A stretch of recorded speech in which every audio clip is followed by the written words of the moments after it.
Halitosis അല്ലെങ്കിൽ വായനാറ്റം എന്ന് പറയുന്നു. ഈ ഒരു പ്രശ്നം വന്നു കഴിഞ്ഞാൽ ആ ഒരു വ്യക്തിക്ക് ഒരു സൊസൈറ്റിയിലോട്ട് ഇറങ്ങാൻ പറ്റുന്നില്ല, അല്ലെങ്കിൽ ഒരു ആളുകളോടായിട്ട് സംസാരിക്കാൻ ഭയങ്കര ബുദ്ധിമുട്ടുണ്ടാവുന്നു. നമ്മളെ ഗട്ട് ഫ്ലോറ, അതായത് നമ്മളെ ദഹന സംബന്ധമായിട്ട് എന്തെങ്കിലും ബുദ്ധിമുട്ടുണ്ടെങ്കിൽ, നമുക്ക് മലബന്ധം ബുദ്ധിമുട്ടുകളോ അല്ലെങ്കിൽ ഗ്യാസ്ട്രൈറ്റിസ്, പെപ്റ്റിക് അൾസർ പോലത്തെ ബുദ്ധിമുട്ടുകൾ, GERD gastro oesophageal reflux disease പോലത്തെ നെഞ്ചരിച്ചിൽ, അല്ലെങ്കിൽ ഹാർട്ട് ബേൺ, ഇങ്ങനെ പുളിച്ചിത കെട്ടൽ, അങ്ങനത്തെ പ്രശ്നങ്ങളൊക്കെ ഉള്ള ആളുകളിലും ഈ ഒരു ഹാലിറ്റോസിസ് എന്ന് പറഞ്ഞ പ്രശ്നങ്ങൾ അല്ലെങ്കിൽ വായുനാറ്റത്തിന്റെ പ്രശ്നങ്ങൾ പറയപ്പെടാറുണ്ട്.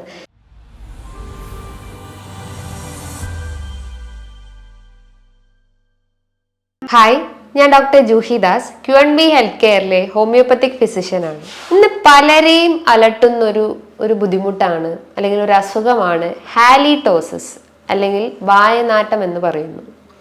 ഈ ഒരു പ്രശ്നം വന്നു കഴിഞ്ഞാൽ ആ ഒരു വ്യക്തിക്ക് ഒരു സൊസൈറ്റിയിലോട്ട് ഇറങ്ങാൻ പറ്റുന്നില്ല, അല്ലെങ്കിൽ ഒരു ആളുകളോടായിട്ട് സംസാരിക്കാൻ ഭയങ്കര ബുദ്ധിമുട്ടുണ്ടാവുന്നു, അവരെ കോൺഫിഡൻസ് റെഡ്യൂസ് ആവുന്നു, അല്ലെങ്കിൽ ഒരു സോഷ്യൽ ലൈഫ് സ്റ്റൈൽ അവിടെ മെയിൻറ്റെയിൻ ചെയ്യാൻ പറ്റുന്നില്ല.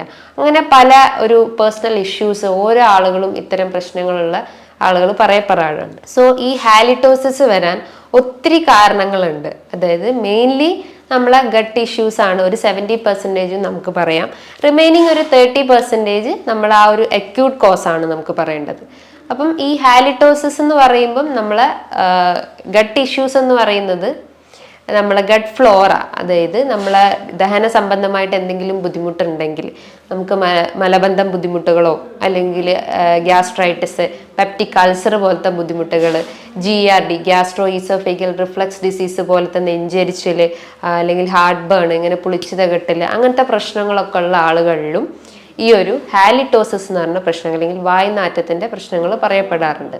സോ അതിന് ആ ഒരു കാരണം അല്ലെങ്കിൽ അത് വരാൻ എന്തൊക്കെ കാരണങ്ങളാണ്, അല്ലെങ്കിൽ നമ്മൾ എങ്ങനെയാണ് അത് മെയിൻറ്റെയിൻ ചെയ്യേണ്ടത്, അല്ലെങ്കിൽ എങ്ങനെ നമുക്കത് മാനേജ് ചെയ്യാം, അങ്ങനത്തെ പ്രശ്നങ്ങൾ അല്ലെങ്കിൽ അത്തരം കാര്യങ്ങളാണ് ഞാൻ ഈ വീഡിയോയിലൂടെ പറയാൻ ശ്രമിക്കുന്നത്. സോ ഹാലിറ്റോസിസ് എന്ന് പറയുമ്പം വായനാട്ടം, അല്ലെങ്കിൽ ഹാലിറ്റ് എന്ന് പറയുമ്പം ബ്രെത്ത് എന്ന് ഉദ്ദേശിക്കാം. ഓസിസ് എന്ന് പറയുമ്പോൾ ഒരു ഡിസീസ്, അതാണ് ഒരു ഡിറൈവ്ഡ് മീനിങ് ഓഫ് ഹാലിറ്റോസിസ് എന്ന് പറയുന്നത്.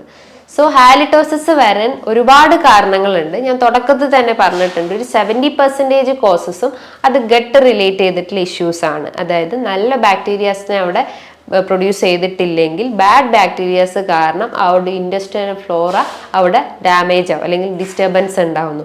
അതുമൂലം നമുക്ക് ദഹന സംബന്ധമായിട്ടുള്ള ബുദ്ധിമുട്ടുകൾ ഉണ്ടാവുന്നു. അതായത് മലബന്ധം, അല്ലെങ്കിൽ ഡയേറിയ, ഇൻഫ്ലമേറ്ററി ബവൽ ഡിസീസ് ആയിട്ടുള്ള coeliac disease, Crohn's disease, ulcerative colitis പോലത്തെ അൾസർ ഡിസീസിലേക്കൊക്കെ ലീഡ് ചെയ്യാനുള്ള ഒരു ചാൻസസ് ഉണ്ട്. സോ അതൊക്കെ ഒരു കാരണം, അല്ലെങ്കിൽ അതാണ് ഈ ഒരു ഹാലിറ്റോസിസിന്റെ ഒരു മെയിൻ കോസ് എന്ന് പറയപ്പെടുന്നത്. ഇതൊരു ക്രോണിക് കോസ് അല്ലെങ്കിൽ ഒരു ഡ്യൂറേഷൻ കൂടിയിട്ടുള്ള ഒരു കോസ് ആയിട്ട് നമുക്ക് പറയപ്പെടാം. ഒരു അക്യൂട്ട് കോസ് എന്ന് പറയുന്നതാണ് നമ്മൾ ഓറൽ ക്യാവിറ്റിയിൽ ഉണ്ടാകുന്നത്. അതായത് റിമൈനിങ് ഒരു 30% കോസാണ് ഈ ഓറൽ ക്യാവിറ്റിയിൽ ഉണ്ടാകുന്ന ഇഷ്യൂസ്. ഓറൽ ക്യാവിറ്റീൻ്റെ അകത്ത് നമ്മളെ പല്ലും അല്ലെങ്കിൽ നാവും ടോൺസിൽസും ടീത്തും എല്ലാം ഉൾപ്പെടുന്നതാണ്. അപ്പോൾ ഓറൽ ക്യാവിറ്റീൻ്റെ അകത്ത് വരുമ്പോൾ നമുക്ക് ടീത്തിൽ എന്തെങ്കിലും ഒരു കാരീസോ അല്ലെങ്കിൽ ഒരു ഇൻഫെക്ഷൻസ് ഒക്കെ വരുവാണെങ്കിൽ അത് ഈ ഒരു ഹാലിറ്റോസിസിലേക്ക് ലീഡ് ചെയ്യാം. രണ്ടാമതായിട്ട് നമ്മൾ ടങ് സർഫസിൽ ഒരു വൈറ്റ് കോട്ടിങ് അനുഭവപ്പെടുന്നു. അതായത് നമ്മൾ കഴിച്ച ഫുഡ് പ്രോപ്പറായിട്ട് ഡൈജസ്റ്റ് ആയിട്ടില്ലെങ്കിലോ, അതൊരു പാർട്ടിക്കിൾസ് നമ്മൾ പ്രോപ്പറായിട്ട് ക്ലീൻ ചെയ്തിട്ടില്ലെങ്കിലോ ഒക്കെ ഈ ഒരു ടങ്ങിന്റെ സർഫസിൽ ഒരു വൈറ്റ് കോട്ടിങ് ഡെവലപ്പ് ചെയ്യും. അപ്പം അത് ബാക്ടീരിയാസിനെ ഓവർ പ്രൊഡക്ഷൻ ചെയ്യും, അല്ലെങ്കിൽ ഓവറായിട്ട് ബാക്ടീരിയാസിനെ ഉൽപ്പാദിപ്പിക്കും. അത് നമുക്ക് ബാഡ് ബ്രെത്തിലേക്ക് ലീഡ് ചെയ്യാനുള്ള ഒരു ചാൻസസ് ഉണ്ട്. പിന്നെ ഒരു കോസ് എന്ന് പറഞ്ഞു കഴിഞ്ഞാൽ നമ്മൾക്ക് ടോൺസിൽസിന്റെ ഇഷ്യൂസ്, കുട്ടികളിലൊക്കെ ആണെങ്കിൽ ടോൺസിലാർ സ്റ്റോൺസ് ഒക്കെ ഉണ്ടാവുക. അതായത് 2 സൈഡിലായിട്ട് ഇങ്ങനെ ഒരു യെല്ലോയിഷ് ഡിസ്കളറേഷൻ അല്ലെങ്കിൽ യെല്ലോ പാച്ചസ് പോലെയൊക്കെ കാണപ്പെടുക, അല്ലെങ്കിൽ വൈറ്റ് പാച്ചസ്, ഫോളിക്കിൾസ് ഒക്കെ പോലെ കാണപ്പെടുകയാണെങ്കിൽ അത് ടോൺസിൽസിന്റെ ഇൻഫെക്ഷൻ, അതായത് ടോൺസിലൈറ്റിസ് പോലത്തെ അക്യൂട്ട് അല്ലെങ്കിൽ ക്രോണിക് റിലേറ്റ് ചെയ്തിട്ടുള്ള ടോൺസിലൈറ്റിസ് ഇൻഫെക്ഷൻസ് ഒക്കെ ഉണ്ടെങ്കിലും ഈ ഒരു ഹാലിറ്റോസിസ് വരാനുള്ള ഒരു ചാൻസസ് ഉണ്ട്. അതാണ് കുട്ടികളിൽ. അതേ സെയിം കണ്ടീഷൻ അത് കുറച്ചുകൂടി ഏജ്ഡ് ആയിട്ടുള്ള അഡൾട്ട് ഗ്രൂപ്പിലും കാണപ്പെടുന്നുണ്ട്. ഇതാണ് മെയിൻ ആയിട്ട് ഓറൽ ഇഷ്യൂസ് പറയുന്നത്. ഇതോടൊപ്പം തന്നെ നമ്മൾ കഴിച്ച ഫുഡ് പാർട്ടിക്കിൾസ് നമ്മൾ പ്രോപ്പറായിട്ട് ബ്രഷ് ചെയ്തിട്ടില്ലെങ്കിൽ, ഓവറായിട്ട് നമ്മൾ ബ്രഷ് ചെയ്യുന്ന ആളുകളാണെങ്കിൽ, പല ആളുകളും രാവിലെയൊക്കെ എഴുന്നേറ്റ് കഴിഞ്ഞാൽ അരമണിക്കൂർ അല്ലെങ്കിൽ ഒരു 30 മിനിറ്റ് ഒക്കെ കൂടുതലായിട്ട് ബ്രഷ് ചെയ്യുന്ന ആളുകളായിരിക്കും. അപ്പം നമ്മൾ നോർമലി ഒരു ബ്രഷിംഗ് ടൈം എന്ന് പറഞ്ഞാൽ ഒരു 2 to 3 മിനിറ്റ്സോ ആകെ നമ്മൾ യൂസ് ചെയ്യാൻ പാടുള്ളൂ. അപ്പോൾ ഓവറായിട്ട് ചെയ്ത് കഴിഞ്ഞാൽ അതിലെ നല്ല ബാക്ടീരിയസ് നമ്മൾ വാഷ് ഔട്ട് ചെയ്ത് കളയുക ചെയ്യുന്നത്. അപ്പം അതുമൂലം ബാഡ് ബാക്ടീരിയസിന് അവിടെ ഓവർ പ്രൊഡക്ഷൻസ് ഉണ്ടാവുന്നു. അതുമൂലം ഈ വായ്നാറ്റം പ്രശ്നങ്ങൾ ഉണ്ടാവാനുള്ള ഒരു ചാൻസസ് ഉണ്ട്. ഇതോടൊപ്പം തന്നെ അവർക്ക് റെക്കറന്റ് ആയിട്ട്, അതായത് ഗംസ് നിന്നൊക്കെ ബ്ലീഡിങ് ഉണ്ടാവുന്നു, അല്ലെങ്കിൽ മോണകളിൽ നിന്നൊക്കെ രക്തം വരുവാണെങ്കിലും അവർക്ക് ഈ ഒരു മെറ്റാലിക് ടേസ്റ്റ് അനുഭവപ്പെടാം. അതോടൊപ്പം തന്നെ ഈ വായ്നാറ്റം ഉണ്ടാവും. ഈ ബ്ലീഡിങ് ഗംസിന്റെ ഒരു മെയിൻ കോസ് എന്ന് പറഞ്ഞു കഴിഞ്ഞാൽ നമ്മളെ റൂട്ട്, അതായത് ടങ്ങിന്റെ ആ ഒരു ടീത്തിന്റെ ആ ഒരു സർഫസ് അല്ലെങ്കിൽ അത് ഇരിക്കുന്ന ആ ഒരു പോർഷൻസിൽ എന്തെങ്കിലും ഒരു ഇൻഫെക്ഷൻസ് വരുമ്പോൾ അതുമൂലം നമുക്ക് ഗം ബ്ലീഡിങ് ഉണ്ടാവും, അല്ലെങ്കിൽ വൈറ്റമിൻ സി റിഡക്ഷൻസ് ഉണ്ടാവും, അല്ലെങ്കിൽ വൈറ്റമിൻ സി ഡെഫിഷ്യൻസി ഉണ്ടെങ്കിലും ഈ ഒരു ഗം ബ്ലീഡിങ് ഉണ്ടാവും. അത് റെക്കറന്റ് ആയിട്ട് ഇങ്ങനെ വന്നുകൊണ്ടിരുന്നു കഴിഞ്ഞാലും വായ്നാറ്റം ഉണ്ടാവാനുള്ള ഒരു ചാൻസസ് ഉണ്ട്. അതോടൊപ്പം തന്നെ ഇടയ്ക്കിടയ്ക്ക് നമുക്ക് അൾസർ, മൗത്ത് അൾസർ ഒക്കെ വരാനുള്ള ഒരു ചാൻസസ് ഉണ്ട്. അതായത് നമ്മൾ കൂടുതലായിട്ട് സ്പൈസി ഫുഡോ അല്ലെങ്കിൽ നമ്മുടെ ബോഡിയിൽ വാട്ടർ ലെവൽ റെഡ്യൂസ് ചെയ്ത് കഴിഞ്ഞാൽ ഗട്ട് റിലേറ്റ് ചെയ്തിട്ടുള്ള അൾസർ റിലേറ്റ് ചെയ്തിട്ടുള്ള ഇഷ്യൂസ് ഒക്കെ നമ്മളെ വയറിനൊക്കെ പ്രശ്നങ്ങൾ ഉണ്ടെങ്കിലും ഈ ഒരു മൗത്ത് അൾസർ വരാനുള്ള ഒരു ചാൻസസ് ഉണ്ട്. നമുക്കറിയാം നമ്മളെ ഗട്ടിൽ എന്തെങ്കിലും ഒരു ഇഷ്യൂസ് ഉണ്ട്, അല്ലെങ്കിൽ നമ്മളെ വയറിന് എന്തെങ്കിലും ഒരു അൾസറോ അല്ലെങ്കിൽ വേറെ എന്തെങ്കിലും ഇൻഫ്ലമേഷൻ കണ്ടീഷൻസ് നമ്മളെ വയറിനുണ്ടെങ്കിൽ അതിൻ്റെ ഒരു ഫസ്റ്റ് സൈൻ ആയിട്ടാണ് നമ്മളെ വായൻ്റെ അകത്ത് ഈ അൾസർ വരുന്നത്. സോ അത് റിക്കറൻ്റ് ആയിട്ട് ഇങ്ങനെ വന്നുകൊണ്ടിരുന്നു കഴിഞ്ഞാലും വായനാറ്റം വരാനുള്ള ഒരു ചാൻസസ് ഉണ്ട്. അതേപോലെ നമ്മൾ പല്ലിന് ക്ലിപ്പ് ഇട്ട ആളുകളാണെങ്കിൽ, അല്ലാതെ ചില ആളുകൾക്ക് അതൊരു ക്ലിപ്പ് ഇട്ടതിന് ശേഷം ഒരു സ്റ്റേജ് കഴിഞ്ഞ് കഴിഞ്ഞാൽ അവർക്കത് റിമൂവ് ചെയ്തിട്ട് രാത്രി അത് റിമൂവ് ചെയ്തിട്ട് യൂസ് ചെയ്യുന്ന ഒരു ചാൻസസ് ഉണ്ട്.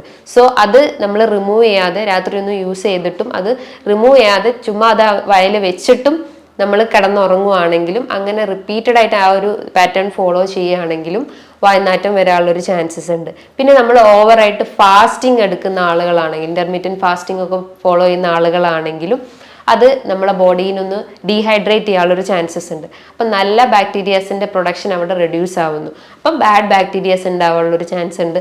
അതുമൂലം വായ്നാറ്റം വരാനുള്ളൊരു കോസായിട്ട് നമുക്ക് പറയപ്പെടാം.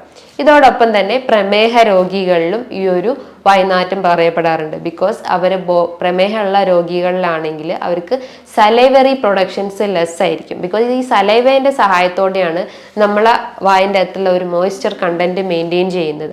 അതാണ് നമ്മളെ ആ ഒരു ഡൈജഷന് സഹായിക്കുന്നത്, നമുക്ക് ചൂ ചെയ്യാൻ സഹായിക്കുന്നത്, അല്ലെങ്കിൽ ഫുഡ് ഐറ്റംസ് ഒക്കെ ഒന്ന് ചവച്ചരയ്ക്കാൻ സഹായിക്കുന്നത് ഈ സലൈവേൻ്റെ സഹായത്തോടെയാണ്. അപ്പം ആ ഒരു പ്രൊഡക്ഷൻ അല്ലെങ്കിൽ അതിലുണ്ടാകുന്ന ഉൽപ്പാദനത്തിൽ എന്തെങ്കിലും ഒരു വേരിയേഷൻസ് വരുമ്പോൾ നമ്മളെ വായ ഫുൾ ഡ്രൈ ആവാനുള്ളൊരു ചാൻസസ് ഉണ്ട്. അതിനാണ് ജോഗ്രൻ സിൻഡ്രോം എന്നൊക്കെ പറയാം. അതായത് dryness of mouth, dryness of eyes എന്നൊക്കെയാണ് ആ ഒരു കാറ്റഗറിയിൽ പറയുന്നത്. അപ്പം അതുമൂലം അല്ലെങ്കിൽ ഈ ഒരു ഡ്രൈനെസ് കാരണം ഈ പ്രമേഹ രോഗികളിലൊക്കെ ഈ ഒരു വായ്നാറ്റം വരാനുള്ള ഒരു ചാൻസസ് ഉണ്ട്. അതേപോലെ തന്നെയാണ് റെക്കറൻ്റ് ആയിട്ട് നമുക്ക് റെസ്പിറേറ്ററി ഇൻഫെക്ഷൻസ് വരുവാണെങ്കിൽ, അതായത് ന്യൂമോണിയ, ബ്രോങ്കൈറ്റിസ്, ബ്രോങ്കിയൽ അസ്തമ പോലത്തെ കഫ് റിലേറ്റ് ചെയ്തിട്ടുള്ള ഇഷ്യൂസ് ഒക്കെ ഉള്ള ആളുകളാണെങ്കിലും ഇത്തരം ഒരു ഓർഡർ നമ്മളെ വായനാറ്റം വരാനുള്ള ഒരു ചാൻസസ് ഉണ്ട്.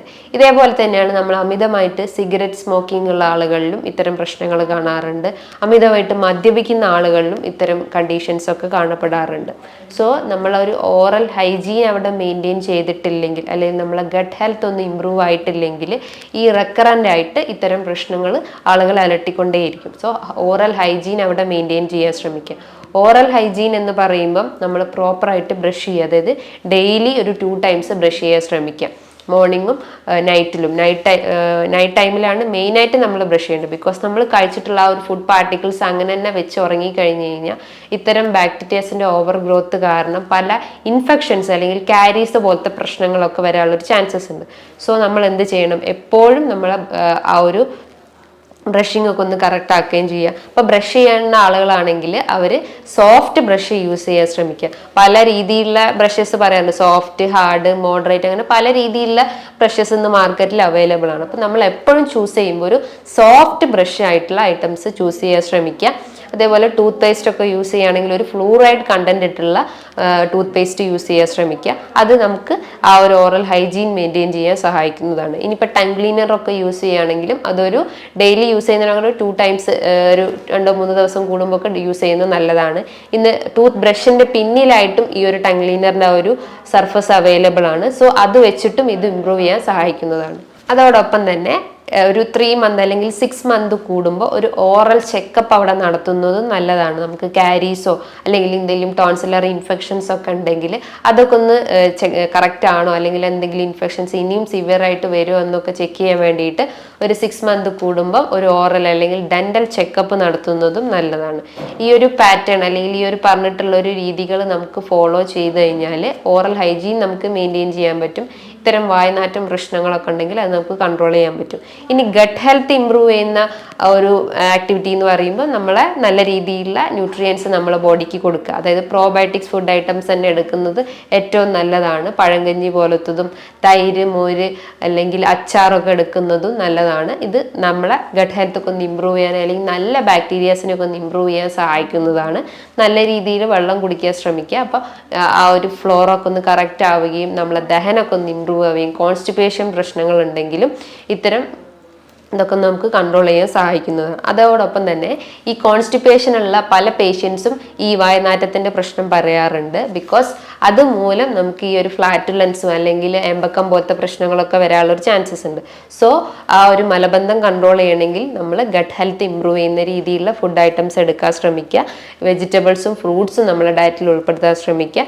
നല്ല രീതിയിൽ വെള്ളം കുടിക്കുക. എക്സസൈസും മെയിൻറ്റെയിൻ ചെയ്ത് കഴിഞ്ഞാൽ നമ്മളെ ഗട്ട് ഫ്ലോറൊക്കെ ഒന്ന് മെയിൻറ്റെയിൻ ചെയ്യാൻ സഹായിക്കുന്നതാണ്. അതേപോലെ തന്നെ നമ്മൾ അമിതമായിട്ട് മധുരമൊക്കെ എടുക്കുന്ന ആളുകൾ, അതായത് പഞ്ചസാരയൊക്കെ അമിതമായിട്ട് കഴിക്കുന്ന ആളുകളാണെങ്കിലും ഇത്തരം കാവിറ്റീസ് അല്ലെങ്കിൽ കാരീസോ അല്ലെങ്കിൽ ഇൻഫെക്ഷൻസ് ഒക്കെ വരാനുള്ളൊരു ചാൻസസ് ഉണ്ട്. അതോടൊപ്പം തന്നെ പ്രമേഹത്തിൻ്റെ ഒരു പ്രീ ഡയബറ്റിക് സ്റ്റേജിലോട്ടും കടക്കാനുള്ളൊരു ചാൻസസ് ഉണ്ട്. സോ നമ്മൾ അമിതമായിട്ട് ഷുഗർ എടുക്കുന്ന ആളുകളാണെങ്കിൽ അത് പൂർണ്ണമായിട്ട് ഒഴിവാക്കാൻ ശ്രമിക്കുക. ഓറൽ ചെക്കപ്പ് മെയിൻറ്റെയിൻ ചെയ്യുക. അമിതമായിട്ട് മദ്യപിക്കുന്ന പുകവലിക്കുന്ന ആളുകളാണെങ്കിൽ അത് പൂർണ്ണമായിട്ട് ഒഴിവാക്കാൻ ശ്രമിക്കുക. അതുപോലെ തന്നെ നമ്മൾ ഓവറായിട്ട് മെഡിസിൻസ് എടുക്കുന്ന ആളുകളാണെങ്കിലും അതൊക്കെ ഒന്ന് കുറയ്ക്കാൻ ശ്രമിക്കുക.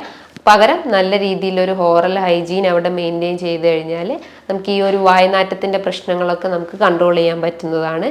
ഇനി ഇതുമായി ബന്ധപ്പെട്ട് നിങ്ങൾക്ക് എന്തെങ്കിലും സംശയങ്ങൾ ഉണ്ടെങ്കിൽ നിങ്ങൾക്ക് താഴെ കാണുന്ന നമ്പറിൽ കോൺടാക്ട് ചെയ്യാവുന്നതാണ്. നല്ലൊരു ഹെൽത്ത് ടോപ്പിക്കുമായി വീണ്ടും കാണാം.